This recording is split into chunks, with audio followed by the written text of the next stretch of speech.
Monday or Wednesday night, then it must be California Haunts Radio Night.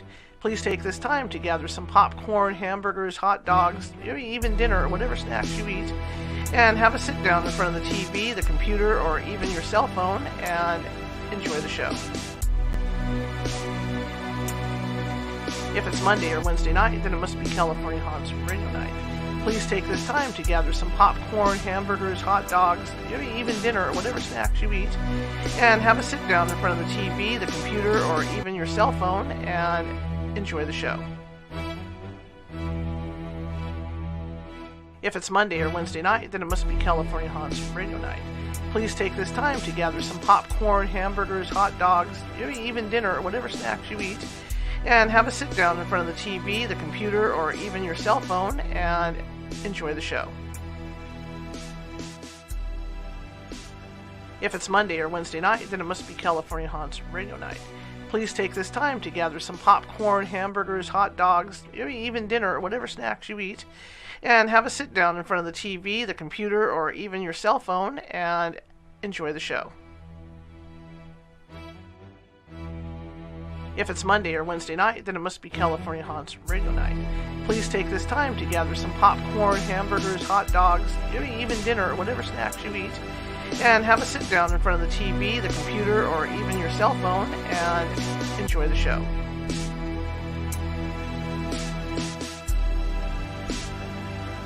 If it's Monday or Wednesday night, then it must be California Haunts Radio Night.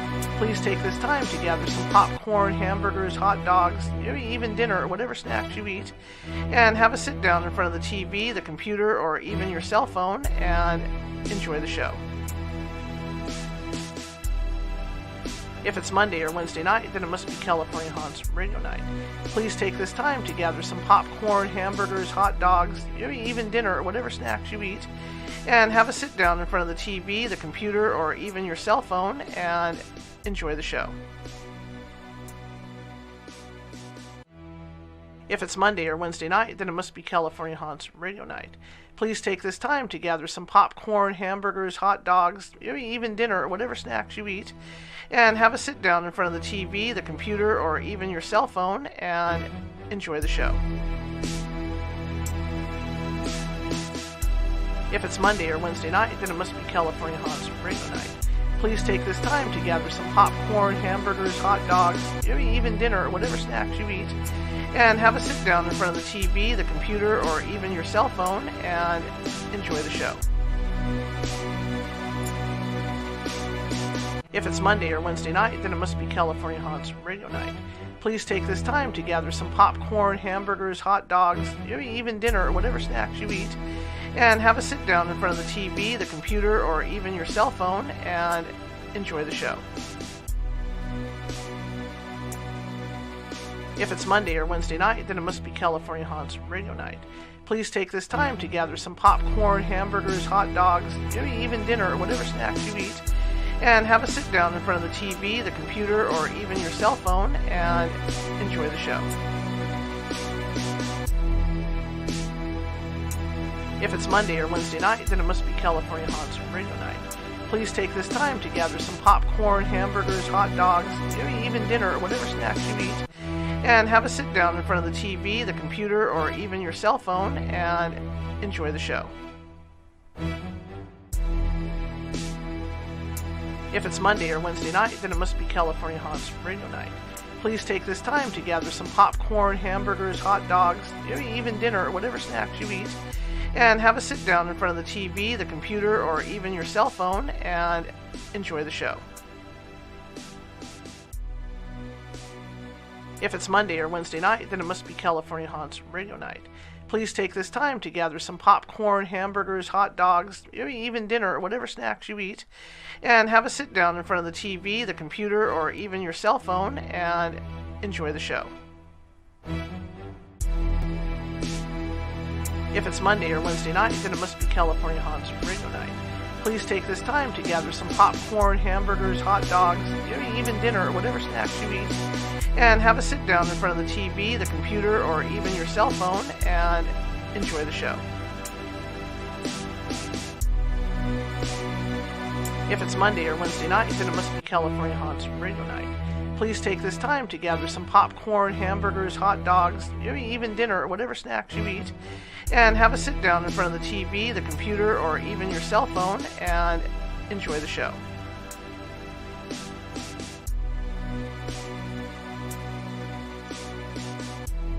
If it's Monday or Wednesday night, then it must be California Haunts Radio Night. Please take this time to gather some popcorn, hamburgers, hot dogs, maybe even dinner or whatever snacks you eat, and have a sit down in front of the TV, the computer, or even your cell phone and enjoy the show.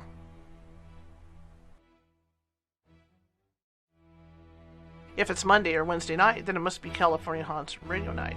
Please take this time to gather some popcorn, hamburgers, hot dogs, maybe even dinner or whatever snacks you eat, and have a sit down in front of the TV, the computer, or even your cell phone and enjoy the show.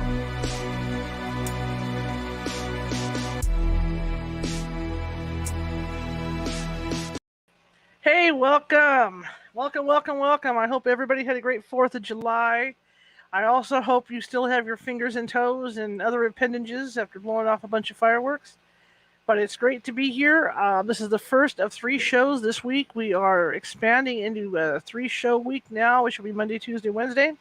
So I'm excited about that. More guests, more fun, and more sharing for you guys. Because just to let you know, on an update on our download numbers for our podcast version of this, we are only 6 away from 700 downloads, and that is since the end of March 29th. So I think we've gained, most of the gains have been in May and June. So the last couple months we have really gained momentum. So I'm real excited. I want to thank some people. I want to thank a few people. Monica Funk, Tisa Muse, and Pat Yote. I hope it's Yote or Yoti, for donating some funds to us to keep this show on the air. That's really sweet of you, and that's what we need to keep this show on the air. As you can see down there, we've got help bring us some more exciting, informative guests to the show. You know, if you donate, or because this team is nonprofit, so we don't make any money at this. We just go out and help people with their ghost problems and tell stories, real informative stories on the air. Anyway, tonight, I've got a special one. As everybody knows, I'm a journalist. I get to put my journalism hat on today. And I'm not going to say space nut because that sounds weird, but I have been into the space program since I was a kid. And to give you an idea how long I've been into like reading about the space program, when I was reading books, okay, they still said that man was going to eventually go to the moon. That's how long ago it was. And so I've read and grabbed, over the years I have grabbed and I have read everything I can get my hands on. And that's including, watching movies like The Right Stuff, watching the current TV series The Right Stuff on Nat Geo. I mean, I just love that stuff. Anything like that, and Space Cowboys, whatever. But anything and everything I get a hold of.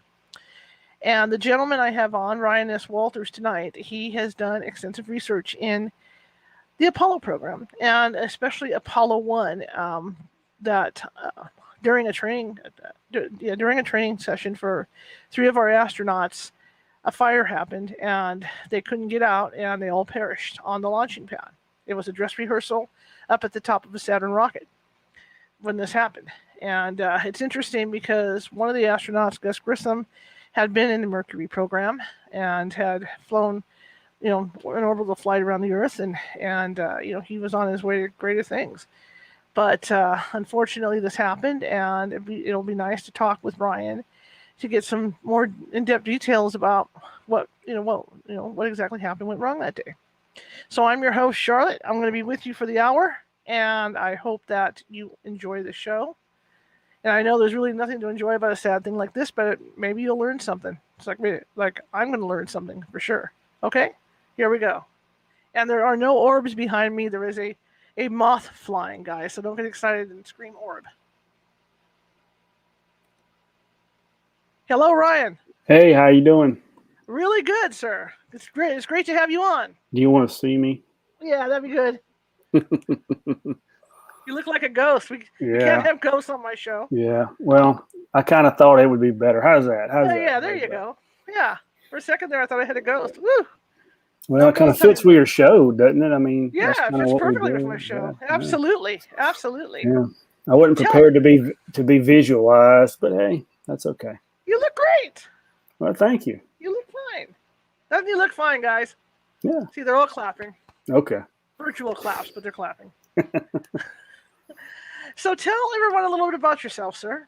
Well, I live in North Texas. I teach history at Collin College, 2-year college at the Wiley, Texas campus. I'm a historian and a writer, and there's not that much to tell. Other than that, I'm a pretty boring guy. Me too, actually. I do ghost hunting, and then I stay home all day. You know what I mean? That's right. It. Listen to evidence, and that's it. I have my books, and I like a dusty archives. I'm that kind of guy. There you go. See, I get my thrills by getting goosed by a ghost. So I mean, whatever grabs you, right? That's right. So what got you into researching Apollo 1, sir? Well, I'm kind of like you. I've always been a space buff since I was, just a kid. Of course, every kid, I guess, has dreams of going in space, and I was no different. And I thought about being a pilot, but the problem is, I can't do math, and you kind of have to know math.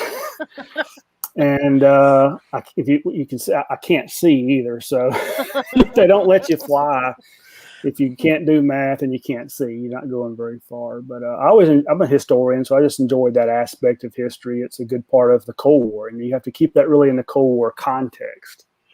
And I always wanted to do a book on the space program. Generally, what I do is political history. Mm-hmm. I've written on politics, and I got a book coming out on Warren Harding in February, and I'm working one on Vietnam. So I usually do that kind of stuff. But I said, I want to do something on the space program, and I thought about different aspects. But I said, nobody's really done one on the Apollo 1 fire, mm-hmm. And why that was important. So I got to thinking about that one night, and I said, I think I need to look into that. And there's only been one book that was written back in 1969, a couple of years after the fire, and it was really a very anti-NASA polemic, really trashed the space program. It's called Murder on Pad 34, so you kind of give you an idea of what it was about. I mean, you don't have to. That's the kind of book you don't even have to read. I mean, you know what the guy's going to say about it. So we need something. We need to be updated. We need because these guys. There's a danger that this part of history might get lost. I mean, I teach mm-hmm. my students, but you'd be surprised how many people don't really know that there was a tragedy back in the Apollo days. They know about Challenger or Columbia, but they don't know about the Apollo tragedy. And it's very, very important because we wouldn't have made the moon, in my opinion, without that tragedy. Right. And poor Gus Grissom, he really got it. I mean, he got it the first time around, and then he really got it this time.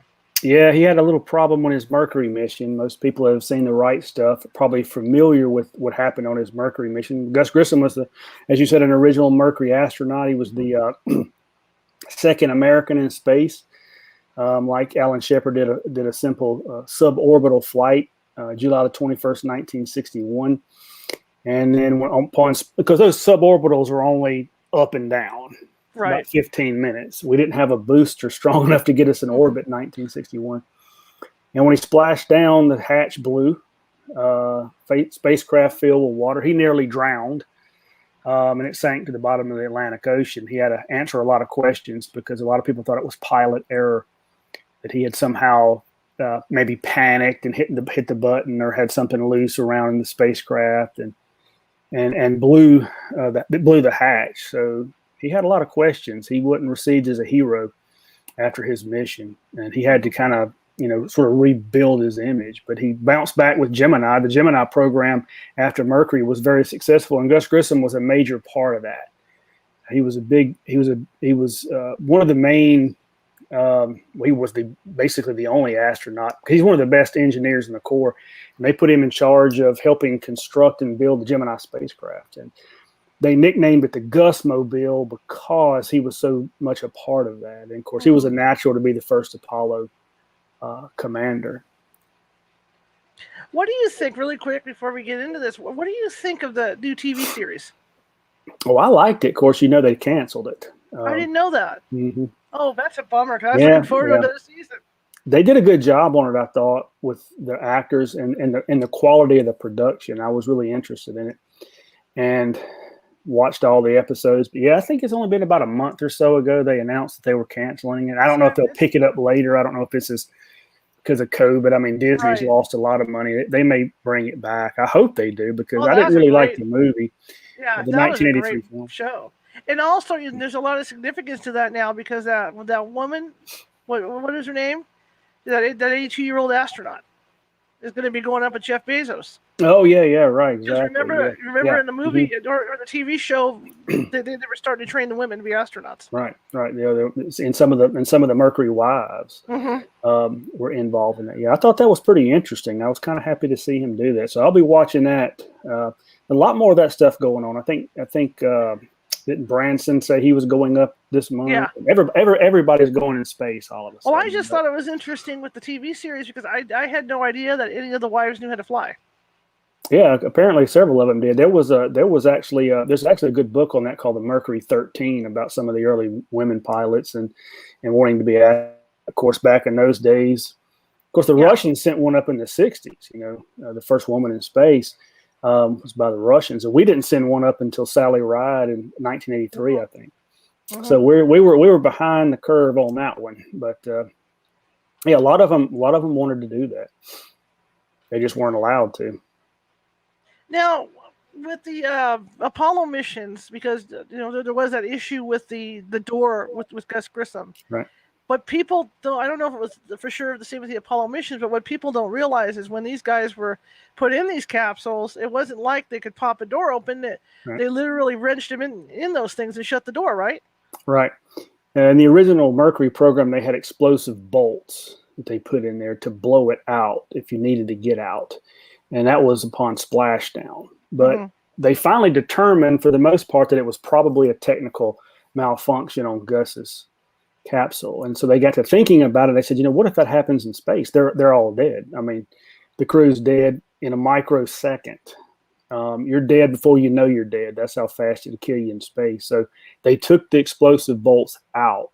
Okay. And in the original Apollo capsule that they constructed, what they called the Block 1s, the one that killed Gus, Ed White, and Roger Chaffee in the Apollo 1 disaster, was a very complex hatch that took several minutes to get off. I mean, you had to unlatch all these latches all the way around it. It took, 4, 5, 6 minutes to get all of that loose and opened, because you had an inner hatch that opened to the inside, an outer hatch, and then an outer cover. So you get a fire inside the capsule. There's no way you can get out. Right. And it's just that's just what's so interesting about it. It was Gus's Mercury mission that caused him to take the explosive bolts out, and then he's the one that got killed from that complex hatch. Now they changed that hatch after that, and they didn't have explosive bolts, but you could get it open in about 3 seconds.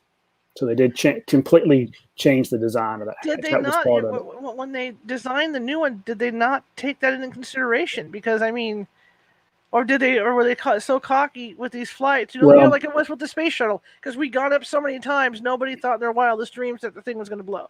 Exactly. It's not just a hatch; it was pumping 100% oxygen inside that capsule under pressure. To seal it off, yeah. And during the test, it was a plugs out test, January 27th, 1967. They're in the capsule in spacesuits, 100% oxygen pumped into the spacecraft. Hatches sealed, and the pressure was over 16 pounds per square inch, which is 2 pounds higher than the outside atmosphere at that elevation on top of the Saturn booster. The reason that was the case, they're checking for leaks to make sure there's no leaks in that capsule in any place. But of course, anybody that knows anything about it, simple engineering would tell you that's a bomb. And they knew that. I mean, there were studies, there were tests, they knew what would happen. But the issue was, they never thought there would be a ignition source anywhere inside. They said, well, there's nothing going to catch on fire, so it's not going to happen. And it didn't. I mean, we did that all through Mercury and Gemini, and then we're ready for the first Apollo doing this plugs out test. That means the spacecraft running on its own power. It's not plugged into outside sources. And of course, there were a lot of problems with that spacecraft. It was sloppy work, shoddy workmanship.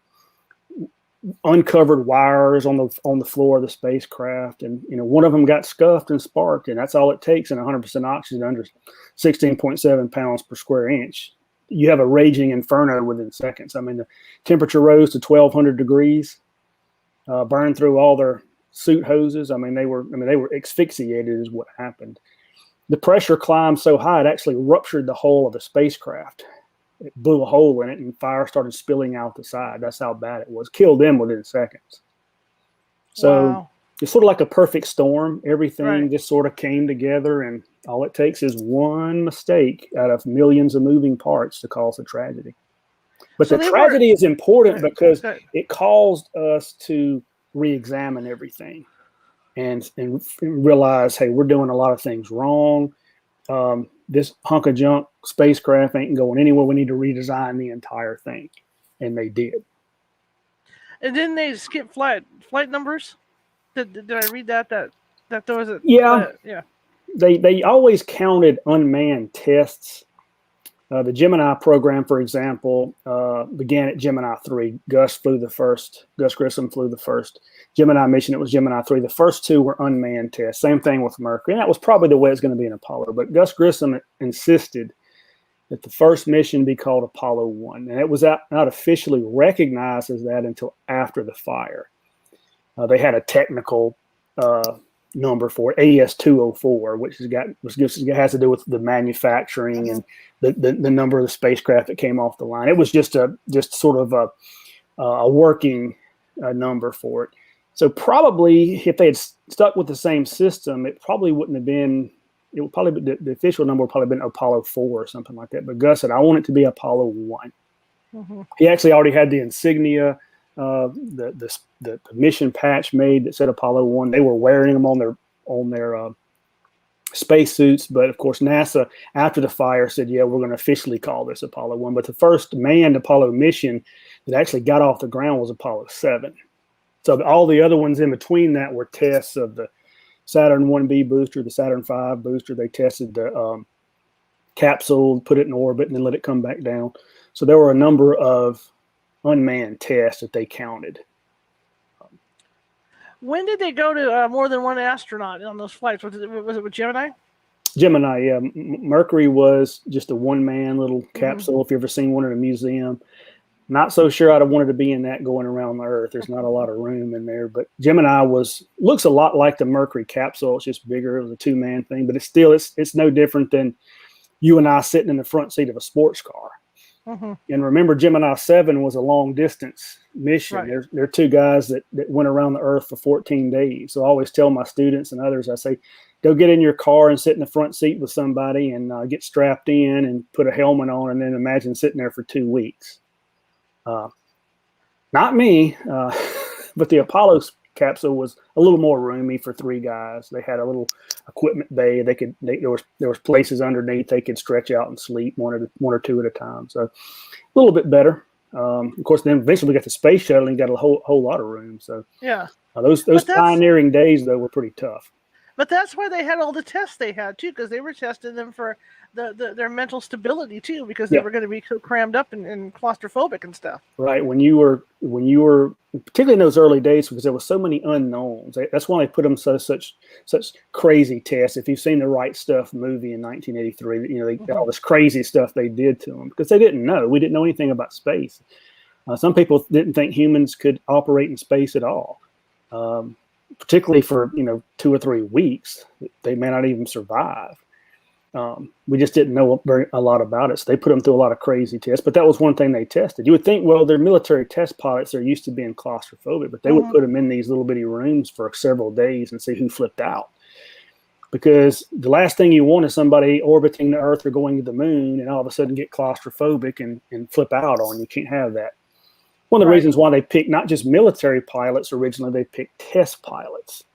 And that's a different breed of pilot there. I mean, these guys are used to getting an untested aircraft every day, not knowing if they're going to get killed that day or not. About a 25% chance they would get killed every time they did it.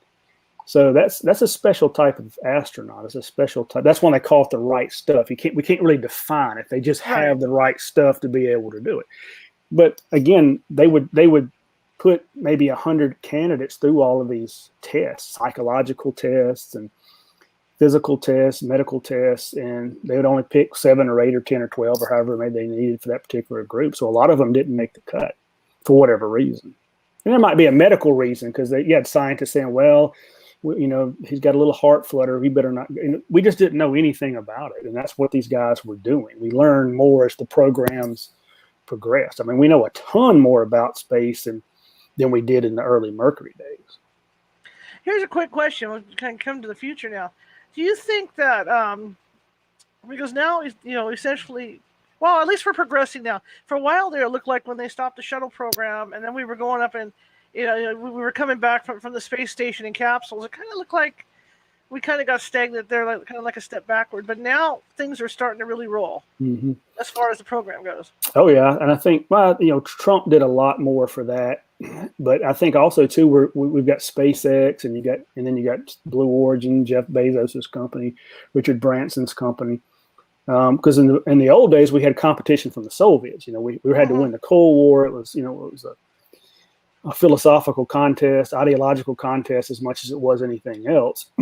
But this, I think, SpaceX is doing a lot of good things, and we'll see what happens this month with Branson and Bezos and some of the others. But I'm glad to see we're doing what we're doing. And we went back to the original system. We got away from the shuttle system, and we've gone back to a rocket with a capsule on top, which is the way it should be done. And there's a couple of I think they're planning to do a test, I think, of one of the capsules, I think sometime this year, an unmanned test. Hopefully we'll get it in gear and get NASA back in space, because I've always thought it was embarrassing that the United States of America, we have to hitch a ride with the Russians, at tens of millions of dollars a pop to get our guys up to the space. Of course, now we're using SpaceX, but I'm hoping we can get our capsule in orbit pretty soon. If anybody's never watched these test launches from SpaceX, it's fascinating, because when they bring the launch craft back, it's all automatic control. It's not like it's falling out, free falling in the ocean like it was back in the old days. They're actually controlling the thing like a drone and landing it on an aircraft carrier, landing on a helicopter pad. Oh, yeah, the technology and the know-how has progressed tremendously. The technology in these spacecraft are pretty phenomenal. I mean, when you consider the Apollo guidance computer, and if you've seen the movie Apollo 13, you see a lot of the use of the guidance computer. Right. And of course, what you see in that movie, which is good, is the guys on the ground using their slide rules and making their calculations, and they call up the spacecraft the coordinates, because that computer, even though it was top of the line for the day, couldn't calculate trajectory. It could keep the spacecraft aligned, but it couldn't calculate it. If you have an iPhone, your average iPhone is 8 million times more powerful than that guidance computer on Apollo.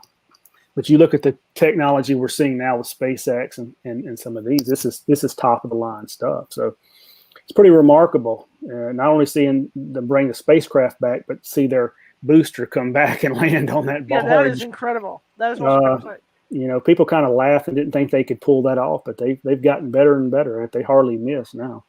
Oh, yeah. And then I remember, too, I remember the first computers.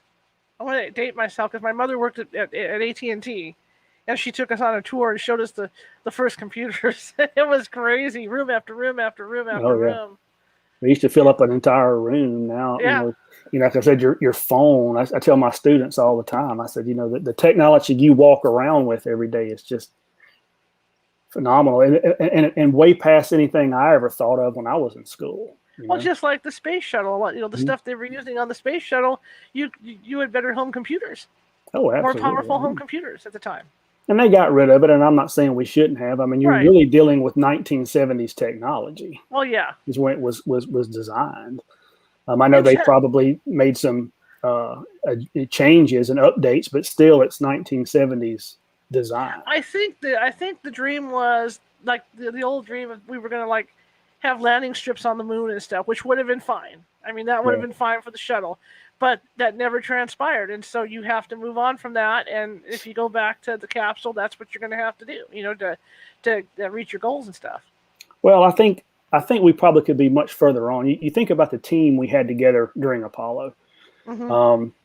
It was incredible. The people that worked at NASA, the contractors and subcontractors, a lot of people have thought about that and said, we were at the height of our technological achievement in the late 60s, early 70s. What if we had kept that same energy and drive and determination in all of these years? Where would we be today? Mm-hmm. Probably on Mars. I mean, who knows? Yeah. But it's got to become cost effective, or they're not going to be interested in doing it.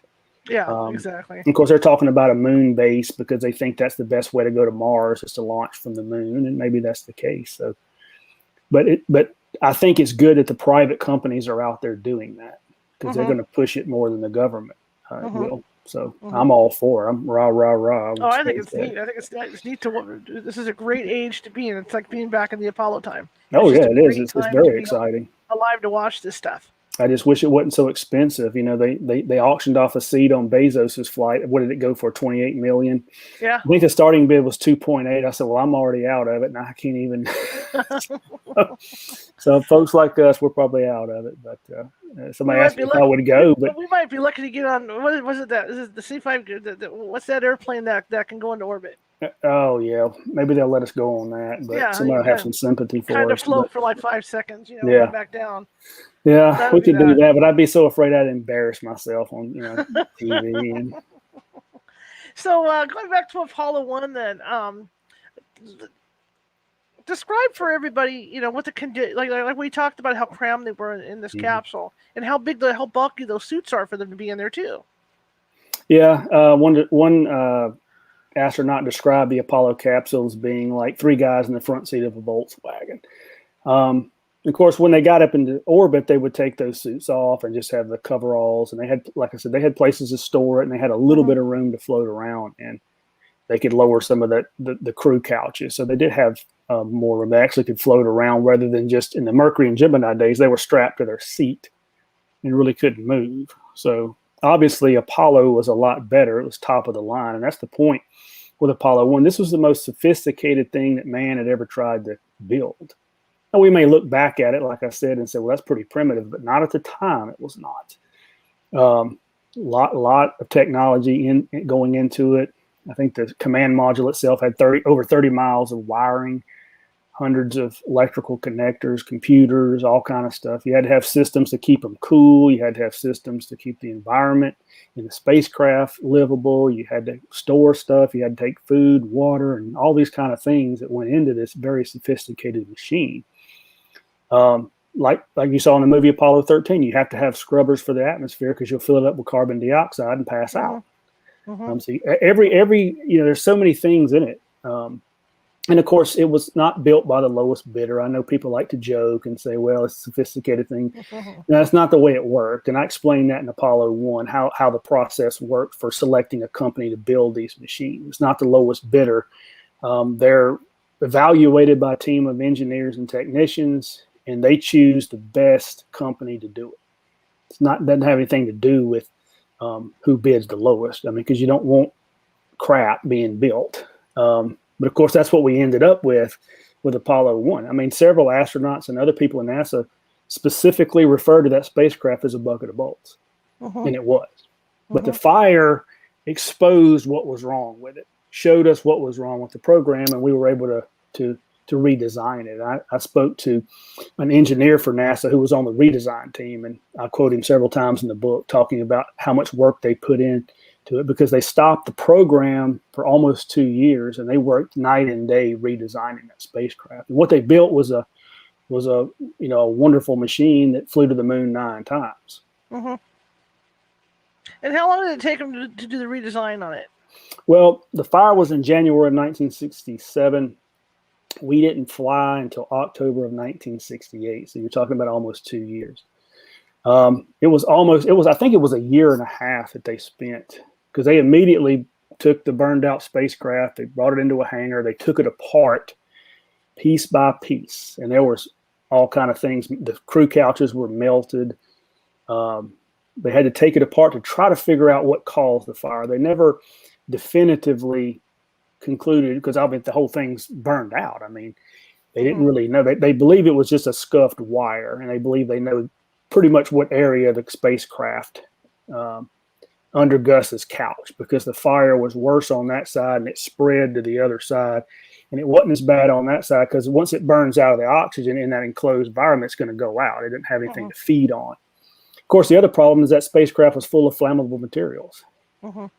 Velcro, the adhesive they had wall-to-wall Velcro. That's how that engineer described it to me. He said it was wall-to-wall Velcro. And the adhesive is flammable. The Velcro is flammable. The crew's spacesuits were flammable. The material on the crew couches was flammable. And and 100% oxygen will literally soak those materials. It'll be soaked in it. Just almost as if it was liquid. I mean, it's highly flammable. Engineers that work around 100% oxygen, they'll tell you if you smoke, don't smoke for several hours because if you strike a match, it's going to set yourself on fire because that 100% oxygen soaks into the material of your clothes and your skin. So you can imagine that test had drug on for over 5 hours. That whole spacecraft was soaked in 100% oxygen. It took one spark to ignite it. So they took it apart to try to figure it out. But then when they were doing that, they realized, okay, this is what we need to change. So engineers began working on how to rebuild the spacecraft and make it better and make it safer. A lot of safety features went into NASA after the fire. I mean, there wasn't any type of fire suppression system or fire extinguisher inside the spacecraft. They couldn't have put it out if they wanted to. Like I said, the pressure climbed inside and ruptured the hull. There was no valve they could turn to let the pressure out. There was no way to get off the launch pad if the thing started to blow up. You know, you've seen the films and the movies where they go up in the elevator. That was the only way up and the only way down. Of course, now they've got the wires and the cable with the gondola, and they'll put you in it and sling you away. Right. All of that came about because of the Apollo 1 fire. So space travel got a lot safer after that. Still risky. We've seen other accidents. There are always going to be things that's going to happen. We're never going to have a totally accident-free space program. It's just too dangerous. Interesting. Was Gus able to get any message out when the fire started, or was it that fast? It was that fast. I mean, I've actually, the chapter on the fire, I talk about and you can listen to the capsule communications if you want to. Just go to YouTube and Google it, or Google it, or go to YouTube and type it in, and you can listen to it. It's pretty tough, especially that last couple of seconds. But you don't really hear Gus's voice. Gus and Ed White were trying to get the hatch off. You hear more of Roger Chaffee's voice because his job during an accident was to maintain communications. The first thing you hear is either somebody saying "hey" or "flames," and then Ed White says, "We got a fire in the cockpit," and then the rest of the voice is Roger Chaffee. And of course, you can listen to the rest of it because they're trying to talk to the crew. They're saying, "Can you egress? Can you get out?" Of course, it goes silent on their end because you hear a final blood curdling scream at the end because these guys are literally on fire. But fortunately, they were gone within seconds. The autopsies revealed asphyxiation. Again, the fire burned through their oxygen hoses. The only thing they were breathing was toxic smoke, so they were gone within seconds. So probably not from the fire and flames, probably more from the smoke and toxic gases. Right. Because, chances are if it hadn't been the toxic gases, they probably could have got those latches off. Sure. I mean, they certainly could have if they had explosive bolts or the hatch they had later. I mean, they could have got them out in seconds and probably saved their lives, some of those safety features. But again, people just didn't think that would ever happen. They just didn't think there'd ever be an ignition source. Nothing's going to spark inside the spacecraft. But they delivered that capsule to Cape Canaveral in August of 1966, and NASA issued a certificate of worthiness. But along with that certificate, I think was 133 problems that needed to be fixed before they could fly it.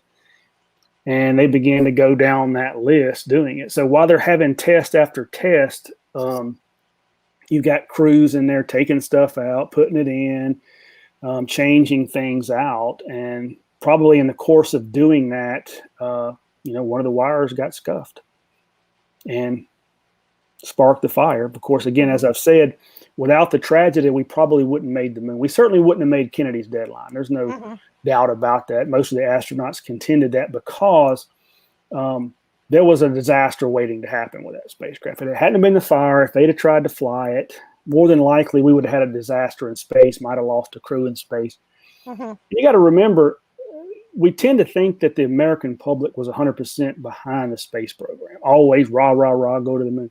But there was quite a bit of opposition, and that opposition built as the program moved forward. You got to remember, NASA was sucking up 5% of the federal budget at the time, about $5 billion. That was a huge amount, and a lot of people didn't like it. There were members of Congress that didn't like it. They said we need to be spending this on schools and other things. Of course, but they just kept going. And so there was a lot of opposition. After the fire, the opposition actually rose to a majority in one poll to end the program, that it wasn't worth the cost. So that was a concern. But but I think the problem was in the 60s, it was pretty turbulent. You had Vietnam and all that kind of stuff going on. And of course, people, the protests in the street and all that kind of stuff happening kind of gave NASA some cover to work for that, 18, 19, 20 months. That they had the program stopped and they could redesign everything. That's it. That's very interesting. Did they put the fire out, or did they have to wait for the fire to go out? Well, when the spacecraft ruptured, the hull ruptured. It actually, because there's people in the White Room. You probably know what the White Room is up at the top, and that's where you see the astronauts climbing into the capsule. You have technicians there and engineers. When it ruptured, the force knocked everybody off their feet, and the flames were coming out on the side of the spacecraft. And these guys kind of had to retreat, but a lot of them got together and grabbed their firefighting equipment and got in there and started spraying it down and getting the fire out. The fire had burned itself out inside, but they had to make sure, because now understand, the Saturn booster was not fuel. They don't fuel those things until they're about to go up. But the escape rocket that's on top of the capsule, if you've seen Apollo 13, when they get in space, it's designed to, if there's an explosion, to pull the spacecraft away and it can parachute back down. That was fuel because it's solid fuel, and the fear was, what if it's that? And those rockets together on that escape rocket are more powerful than the Redstone rocket that took Shepard and Grissom into space and Mercury. So we're talking about a pretty strong explosion there.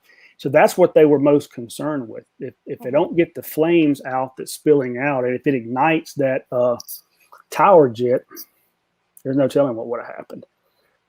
But a number of the crew that was fighting the fire, some of them had to be hospitalized for burns and smoke inhalation. So there was injuries on the outside. Some of them that trying to get the hatch open burned their hands, even though they had gloves on. It was so hot they burned through the gloves. So there were burns and smoke inhalation injuries from the technicians and crew that was trying to put the fire out. It's very interesting. Very, very interesting. It's sad. It's sad that these astronauts, had to be in something inferior to lose their lives. Oh yeah, it is. But what I like to point out is they didn't die in vain. I have a really good cartoon in the back, or like a newspaper drawing of Armstrong putting the flag on the moon, but it's got the ghosts of Grissom, White, and Chaffee putting it up as well, because we wouldn't have made it without them. I don't believe we would have made it at all. And so they've been given credit for that, and they should be given credit. So they didn't die in vain. The program moved forward just like they wanted it to. They all gave an interview, a national televised interview before the test. And all of them were asked that question, and all of them said the same thing. Keep going. The program should go forward. If we die, this is just part of it. Don't shut it down because somebody dies. Keep it going. Roger Chaffee even said, this is our business. This is what we do. We do this. We have to see if this thing's going to work. And the only way we're going to see that is if we climb inside of it and fly. So they were of that opinion. Were the wives present for the test or not? No, they were actually at home and had to be told. I actually go into the wives. I included them. They should be included. I talk about the wives several times, the wives of the astronauts in general, what they had to endure and go through, and what they did on a daily basis, because their husbands worked 25 hours a day, 8 days a week on the space program, and the wives were building the homes and running the household and tending to the kids and things like that. But no, they had to be told. NASA sent people to tell them. And of course, NASA was a little reluctant to put out a full statement to the media. They wanted to make sure the wives were told and understood what happened before they turned the TV on or the radio on and find out, oh, we had a fire. So they were sensitive to that. So the first statements that they put out to the media were very, very vague. And that was the reason why. They weren't lying. We would like to tell the wives before they find out about it from Walter Cronkite. That wouldn't have been good. So they actually sent astronauts, because these guys were very tight. The women were very tight. Actually, the women had their own little saying, their own little community. They call it Togethersville. They're all together in this, and they support each other. So some of the astronauts went and got their wives and said, we got to go tell Betty Grissom and Pat White and Martha Chaffee what happened. That's a tough duty. I wouldn't want to do it, but that's part of it. Oh, absolutely. So the media wasn't at this thing, were they? Yeah, there were members of the media there. There were, of course, North American Aviation built the spacecraft, so their people were there. A lot of people were there. Of course, NASA had to move and shut everything down before the word got out. I was going to say, put the cap on it. Yeah. If you've seen the movie First Man, you probably have, the Neil Armstrong biopic. That's probably the best episode on the fire that I've seen as far as Hollywood. And you see Neil Armstrong and other astronauts that are at the White House at the time. That's actually true. They were actually signing an international space treaty at the time the test was going on. To make sure that space was not militarized, that it would be for peaceful purposes. So you had ambassadors and dignitaries, and of course, President Lyndon Johnson's there, and there's astronauts there, and they're having a little reception, and that's when they were told. And of course, NASA told those astronauts, get out of the White House, go back to your hotel, shut the door, lock it, and don't talk to anybody. The media's going to start beating your door down, wanting to know. And we don't even know what's happened. So, zip it before somebody says the wrong thing. And that's not being totalitarian. That's just, you don't want to go put out a bunch of crazy stuff when we don't even know what had happened.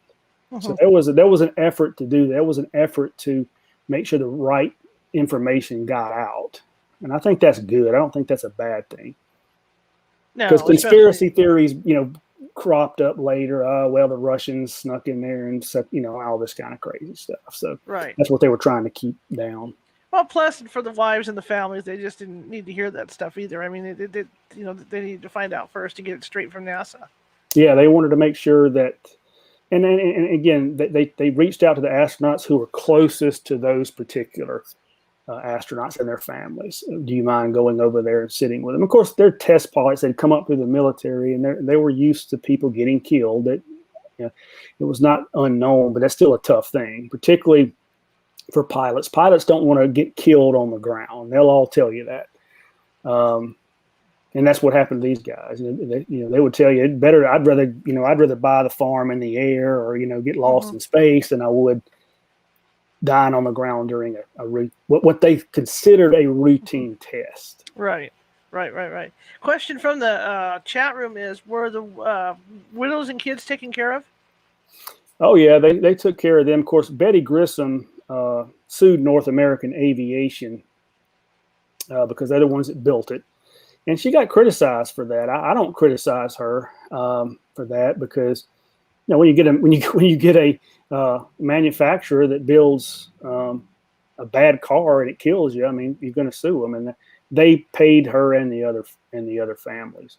I think it's about $350,000, which would have been several $1 million today. So they were taken care of, and by NASA as well. They didn't get dumped at all. Interesting.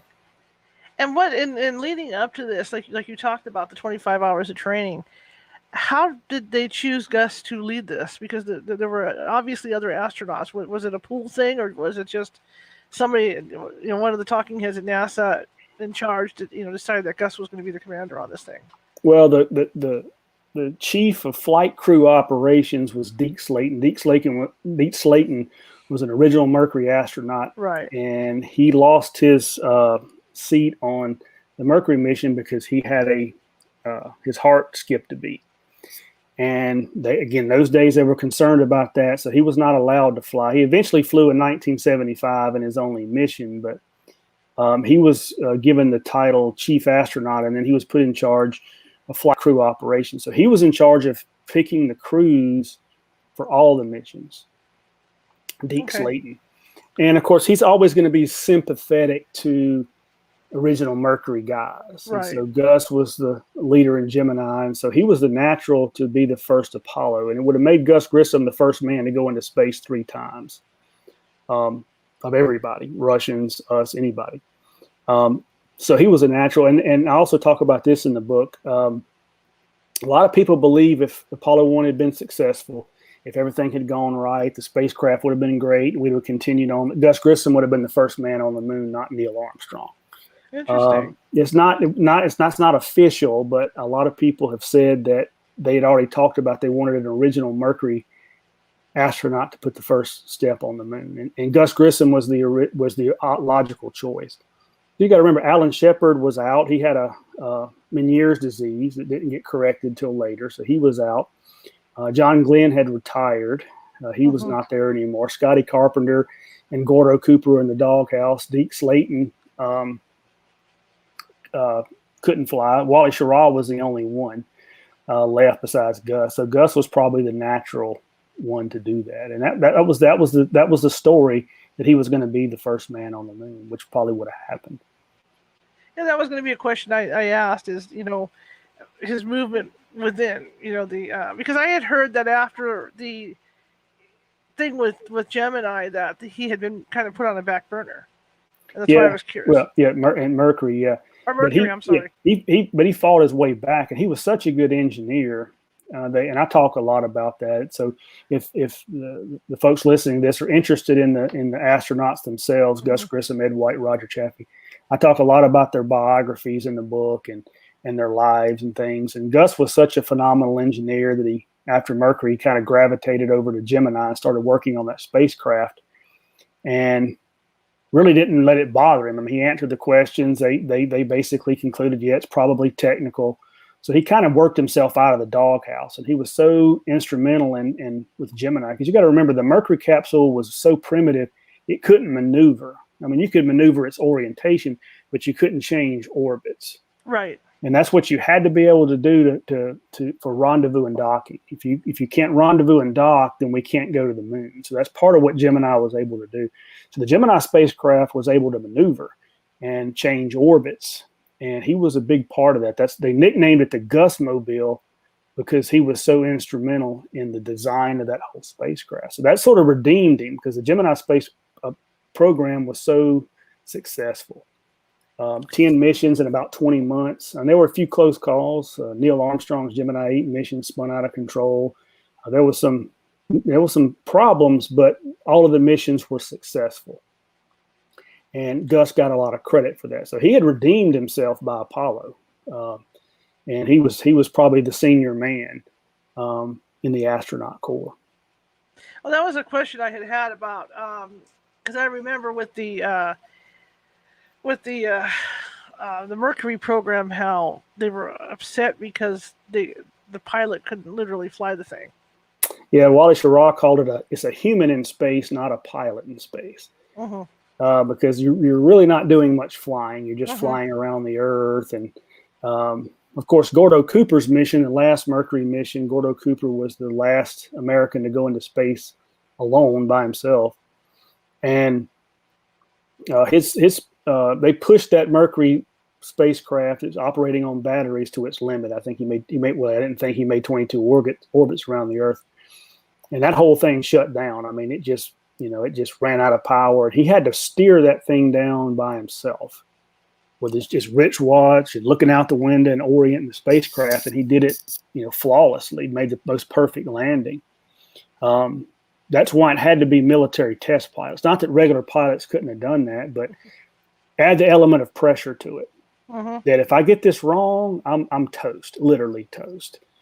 You had to have people that could work under that type of pressure. And of course, after the mission, President Kennedy was so praiseworthy of Cooper and how well he had done. But other than that, yeah, you're right. It's just it's a garbage can in space going around the Earth.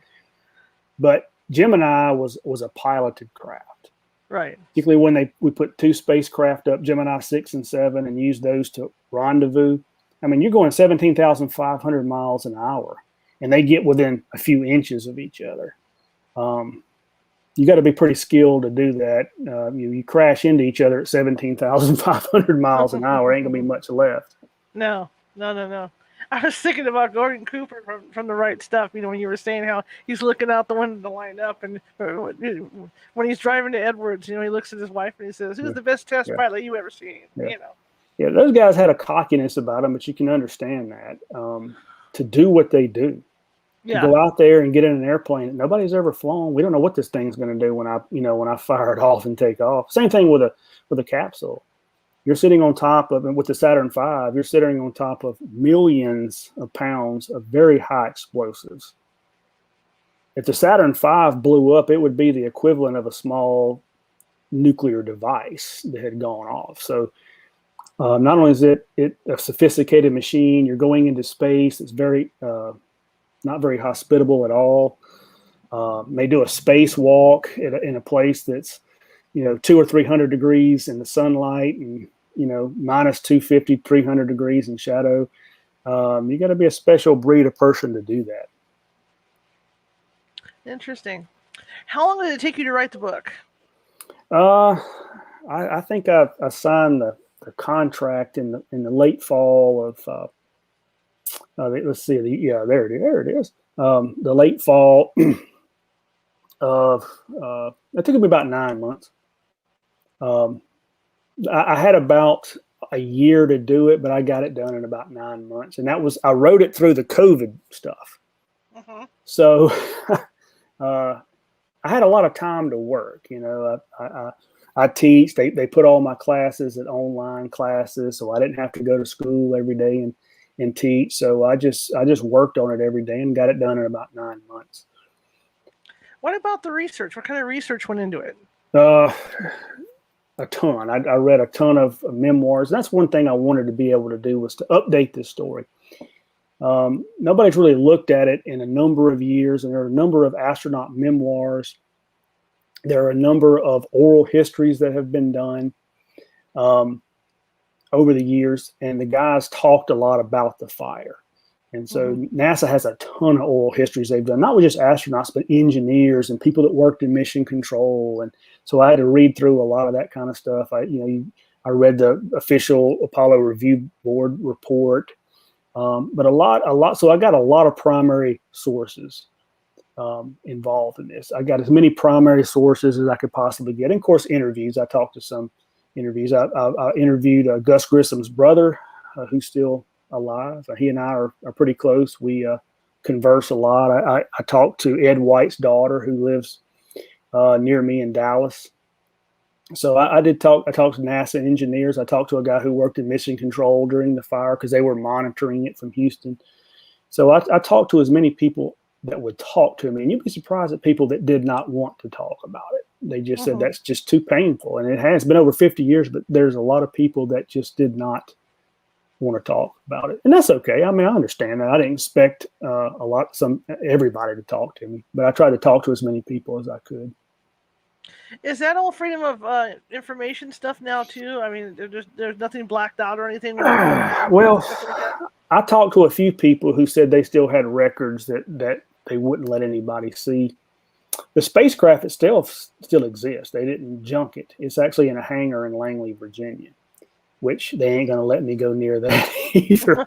I thought about asking, but I know some people that have tried, and some people have told me there's records that they haven't unsealed, and I'm sure that's probably the case. I didn't want to do a book like that. I wasn't trying to get into a fight with the federal government or NASA about this. I really wanted to do a positive portrayal, really to keep the memory of these astronauts alive, so that people won't forget the tragedy. They won't forget how important it was to getting to the moon. Because, again, we don't make Kennedy's deadline without it. And my contention in the book is we don't make it at all. I think with the opposition a disaster in space, losing a crew in space, I think that would have been enough because there were a lot of people that wanted to shut it down. But fortunately, they didn't. Well, also like having it in the hangar like that, it's kind of like the Titanic. Right. You know, that people died on there. It's a sacred thing. You know what? They just don't want people poking around it. Well, that's true. And Gus Grissom's brother told me he's got an idea.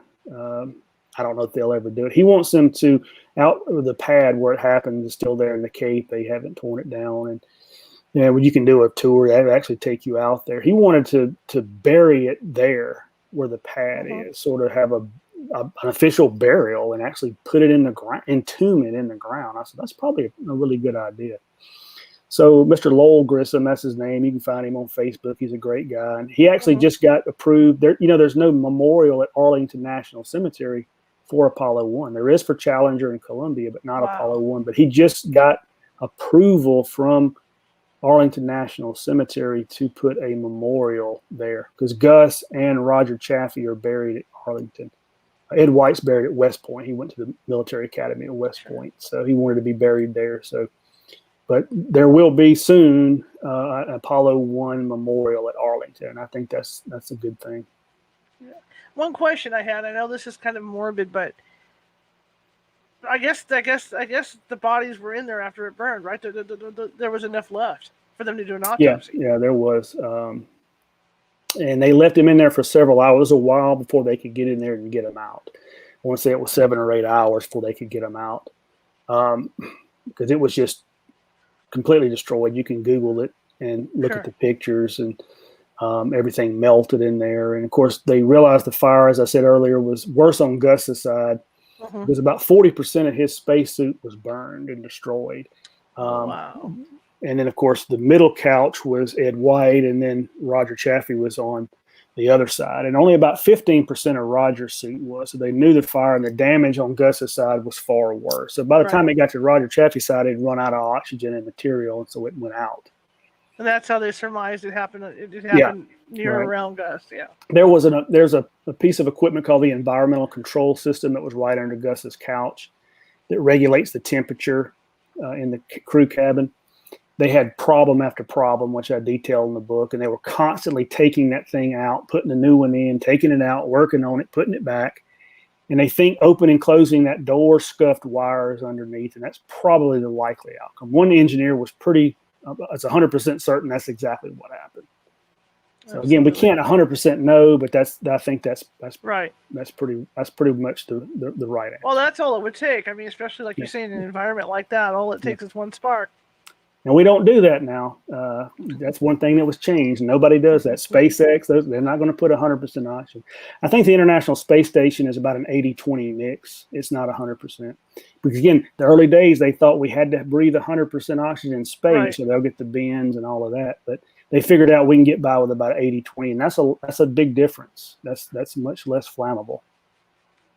And you know what fascinates me, too, is even in the old days when these guys would come back. Well, even now when they come back, and the ones that can't, it's like a sailor that's been out on a ship for a long time.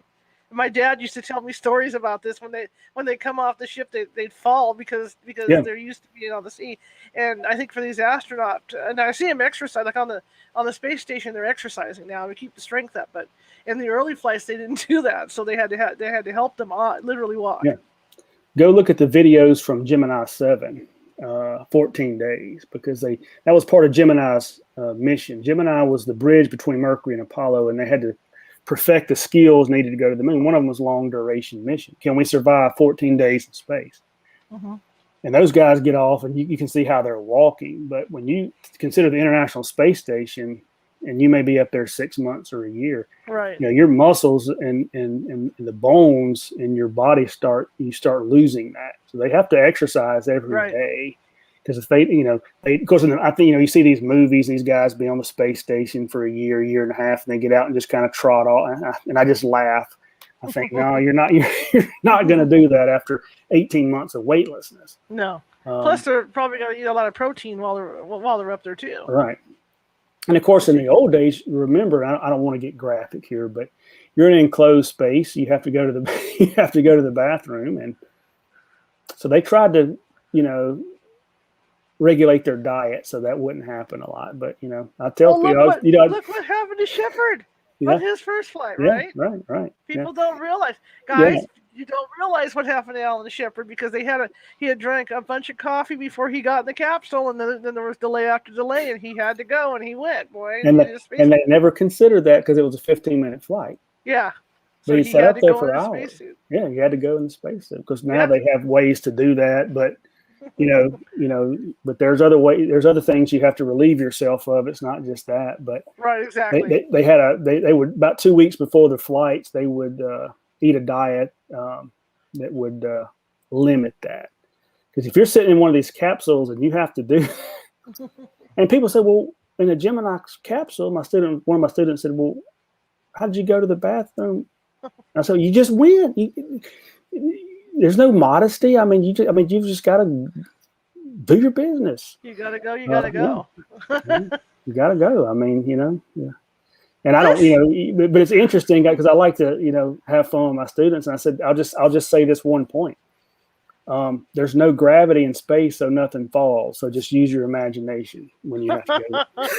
Nothing falls. So that was a point in the early days. They didn't think we could eat in space because the food wouldn't go down. Right. It'd float back out. Right. Which doesn't happen, but that's how ignorant we were in those early days. We just had no idea about eating. What can we eat? So the early space food was just, terrible. That's why Gus Grissom and John Young snuck a corned beef sandwich on Gemini 3. Yeah, that was the tube stuff. They were sucking on the tubes up there, boy, sucking stuff down their throats, man. Yeah, it's bad stuff. Just like the poor monkey. It's just like the poor chimpanzees, they're shooting stuff down their throats. You know what? This hour blew by. This was so fun and fascinating. Thank you so much for coming on. I had a good time. I appreciate it very much. And maybe if it's okay, we can get you on in the future to talk about more space, especially once they get all these launches done and everything. Anytime. Okay. I'll be happy to do it. Okay, cool. But again, thank you so much. I enjoyed myself. It was fun talking to another space nut like me. Well, thank you so much. I enjoyed being here. You have a good rest of the weekend. You too. Okay, bye. Bye. Wow, for a space nut like me, this was the ultimate. Anyhow, thank you so much, and I thank you guys for coming in on your weekend off, because I know a lot of people have today off, but I really enjoyed this, and I hope you did too, and I hope you learned a little bit about what those poor astronauts had to go through in the early days of the space program, because it was something. And tomorrow, our first Tuesday, well, not our first Tuesday doing a show, but our first Tuesday that we're going to be doing multi-shows, I've got a gentleman coming on named Mike Patterson, who had an encounter with the Sasquatch at the age, I believe, of 12 or 14. And since then, he had been really intrigued by what he saw. So he kept going back to see if he could find more Sasquatch. And over the years, he did. And he's got some very interesting recordings of voices of the Sasquatch that he's recorded. He's done a lot of research, and he runs a page on Facebook called, I believe it's Ontario Sasquatch. And he's got a lot of interesting evidence there. But what stands out are the voices. I had the gentleman from they call Sierra Sounds out, from the Sasquatch voices up around Sonora, up here in California, and to me the voices kind of sounded Asian when the Sasquatch were talking back and forth. But I think you're going to be in for a surprise tomorrow, because if what Mike has gathered is true, it is going to set everything on its ear about what we know about this myth for Sasquatch. So it's a good show to look forward to tomorrow. On Wednesday, we're going to be here, and we are going to have a guest who's a demonologist come on. And she's been working demonology for years with her husband, who has now passed away. And combined, they have like 80 years of experience handling demonology cases. So that's going to be a pretty good show. Now, our numbers. We talked about the numbers the last show. We talked about the numbers at the beginning of this show. Our numbers are rising. It's exciting to watch them rise. Finally, we worked real hard to do this. But I can't do it without you guys sharing. Share with 5-6 people. Tell them about the show. If you like the show, share it. You don't like the show, share it. Because we're trying to build our audience, and it's starting to work. It's been a slow process. And I'm getting really excited here, and I'm trying to do more things. That's why I'm adding more shows so we can build even more. Also, you see that little ticker thing moving at the bottom? Well, like I said, California Haunts is a non-profit organization, and every dime we make goes into buying new equipment and other things, and also this show. The internet costs, the service for StreamYard costs, and my website costs that we have. So anything you could donate would be great, to help keep us going. And like I said, I want to do another thank you to Pat Yote, Monica Funk, and Tisa Muse for donating the past couple months, because every little bit helps. And so this is just wonderful. And again, we're going to get our Patreon up and running. I finally got the stuff I need for that. T-shirts. You guys can, if you want T-shirts, you can purchase those on the website at www.californiahauntsradio.com. Also, any shows that you've missed, I'm going to be updating June. I haven't got June done, but I'll have June all updated. Plus this show, you can go over to californiahaunts.com and see a replay of this show, and then go back through the archives. You can go all the way back to September for these shows. So it's a good place to check that out. Let's see, did I forget anything? Blah, blah, blah. Oh, yeah. T-shirts, right? And I'm also thinking about sunglasses. If you guys be willing to wear California Haunts sunglasses, if I can get that put together. So anyway, I want to thank you all for coming today, and I will see you tomorrow, because I'm excited about it, and I know you guys are getting excited for these shows. And thanks so much. I know it's a holiday weekend, and I'm trying to move this as I move. There we go. I know this is a holiday weekend, and everybody, had things to do, and it was gracious of you to come. So I want to say goodnight, and I will see you tomorrow at 6:25 or 6:30, whenever you get on to do this. Bye-bye.